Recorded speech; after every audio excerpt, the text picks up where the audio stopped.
Cernée par des remparts qui empêchent l'intrusion des hommes et du Rhône, la ville de Roquemaure doit faire avec ces derniers lorsqu'il s'agit d'évacuer une composante essentielle de la pratique agricole. Le fumier compte parmi ces choses que les remparts rendent difficiles à évacuer. Très important pour favoriser les rendements, les fumiers stockés en ville profitent de la protection des remparts.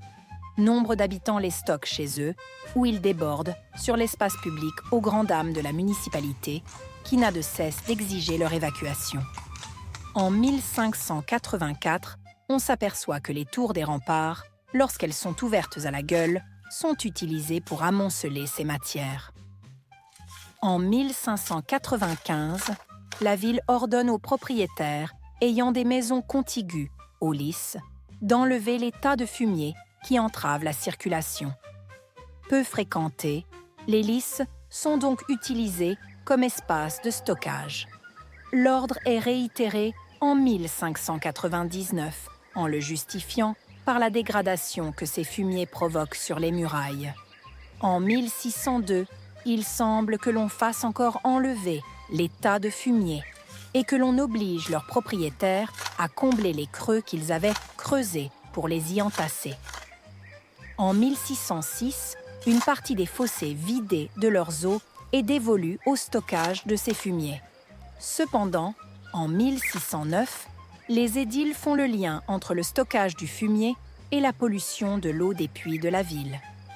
On exige de sortir tous les immondices des fossés ainsi que ceux qui se trouvent dans la cité.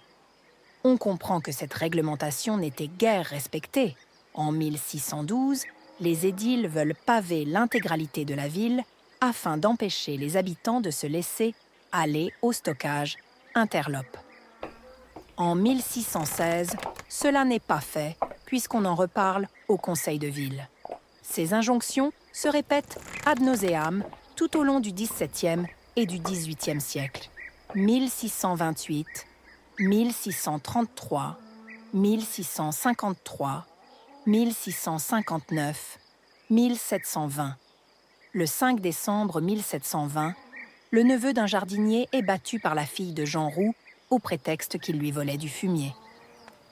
Voilà qui rappelle combien le fumier est précieux dans les sociétés à dominante agricole. En 1731, on menace d'une forte amende ceux qui ne sortiraient pas leur fumier de la ville. Le problème semble trouver une solution définitive en 1780, lorsque la ville assigne des emplacements pour des creux à fumier. Les quartiers les plus agricoles de la ville apparaissent, ils se concentrent au plus près du fleuve. Ils sont donc les plus exposés. Les fièvres estivales les menacent. Les consuls de la ville les attribuent aux immondices qui jonchent les rues et aux eaux stagnantes. Dès 1709, des médecins avaient déjà fait ce lien. En 1720, d'autres médecins expliquent que ces fumiers imbibent les eaux stagnantes qui finissent par infecter les puits et communiquent des miasmes aux habitants. Dans un contexte d'alerte pesteuse, en cette année 1720, les consuls ordonnent aux habitants de nettoyer la ville sous 3 jours. L'intensité des fièvres de l'été 1722 oblige les consuls à solliciter les lumières du médecin Durand, qui diagnostique des fièvres malignes et suggère la vidange et le curage des fossés.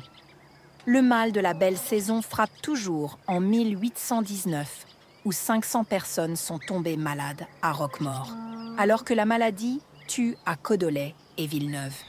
L'expulsion des fumiers hors de la ville, et plus encore, l'évacuation des eaux usées via un système d'égout efficace, fera disparaître des fièvres dont les victimes appartenaient le plus souvent aux classes populaires.